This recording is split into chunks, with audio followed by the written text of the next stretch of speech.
La décision que nous avons prise, c'est en effet un couvre-feu. Un couvre-feu qui va s'appliquer à la région Île-de-France, où le virus circule très activement, et à plusieurs métropoles, à 8 métropoles en plus de la région Île-de-France. Cette image aurait pu nous mettre la puce à l'oreille.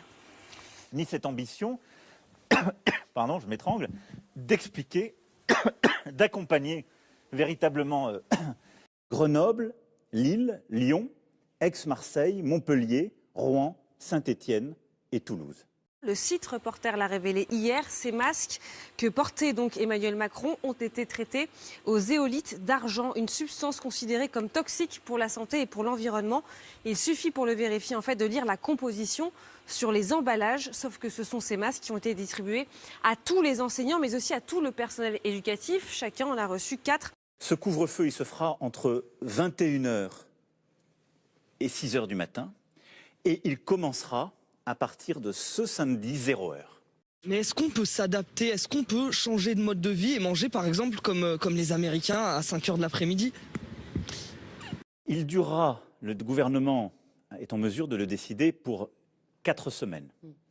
Nous irons devant le Parlement pour pouvoir essayer de le prolonger jusqu'au 1er décembre. Mais le couvre-feu est-il efficace? La Guyane l'a mise en place depuis le mois de juin. Les indicateurs dans le département, alors dans le rouge, sont repassés au vert en septembre. L'objectif, c'est de pouvoir continuer à avoir une vie économique, à fonctionner, à travailler, à ce que les écoles, les lycées, les universités soient ouvertes et fonctionnent, à ce que nos concitoyens puissent travailler tout à fait normalement. Pourquoi rions-nous moins en vieillissant? Eh bien, c'est à cause du travail.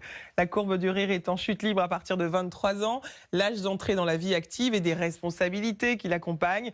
Et c'est seulement à partir de la retraite qu'on se déride. Il paraît que vous étiez trop séducteur au moment de votre rencontre. Du tout. Bah oui, c'était pas moi que t'avais repéré en premier, quoi. Ah ouais, ça d'accord, mais... Bah oui, mais donc t'étais séducteur. Ouais, oui, c'était pas mon premier choix.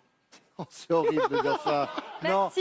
On n'empêche pas les gens de passer d'une région à l'autre ou, d'ailleurs concrètement, de partir en vacances. Et les hommes préhistoriques, bien des millions d'années plus tard, ont utilisé pour faire des outils et des armes ce type de silex. C'était impressionnant, n'est-ce pas? Oui, c'est impressionnant. Bon, après, je vais pas trop accrocher parce que c'est pas trop mon histoire. C'est marrant. Si vous voyez des choses moches autour de chez vous, n'hésitez pas à nous le raconter en envoyant des photos, des petites vidéos. Des livres disposés bien face caméra pour que l'on voit ici la photo du maréchal Pétain. C'est le livre L'imbroglio de l'historien Charles Zorgib. Il veut absolument qu'on voit Hitler en énorme ici. Le livre, c'est d'ailleurs ce qu'on appelle dans la fashion un crossing, les deux stars rassemblées dans un même livre. Ce qu'on veut surtout attraper, si j'ose dire, à travers cette mesure de couvre-feu, c'est tout ce qui a fait progresser le virus dans ces régions, c'est-à-dire les rendez-vous, entre guillemets, privés. Les parties, les anniversaires, les moments de convivialité, on se retrouvait à 50 et 60, des soirées festives, malheureusement, parce que ce sont des vecteurs d'accélération de ce virus. Je vous rappelle que 25% des clusters se passent en entreprise, que 21% des clusters se passent en milieu scolaire, que 11,3% se passent en milieu hospitalier. Et ça, c'est les 3 premiers clusters pour que le 4e et le 5e cluster, qui sont les événements privés et les événements publics, ainsi que les événements familiaux, qui ne réunissent à eux deux que 16% des cas, soient les premiers ciblés. Au restaurant, on l'a dit, je remercie une fois encore nos restaurateurs, on a dit pas plus de 6 à table. Eh bien, au maximum, pour notre vie personnelle, il faut qu'on fasse ça. Les vaches, c'est toute ma vie depuis plus de 60 ans. Pour moi, chacune a sa propre personnalité. J'adore leur dire bonjour comme ça. N'essayez surtout pas d'imiter Nick, vous risqueriez de vous faire piétiner. C'est dur d'avoir 20 ans en 2020. Oui. C'est dur.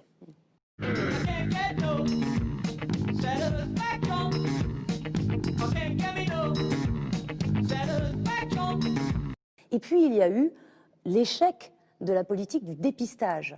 D'abord, on a attendu longtemps ces tests. On les a attendus en mai, en juin, en juillet, ça commence à arriver. Et puis après, on n'arrive pas à comprendre comment on a pu prévoir l'amont, c'est-à-dire tout le test, et pas l'aval, c'est-à-dire pas l'examen de ces tests, pas les moyens pour traiter ces tests en moins de 2 jours. Parce qu'au-delà de 2 jours, c'était de l'argent jeté par les fenêtres. Alors, vous avez raison, on a rencontré des vraies difficultés sur ce sujet. Je suis en train de crever. Non, je te jure. Regarde-moi. Ne réfléchis pas.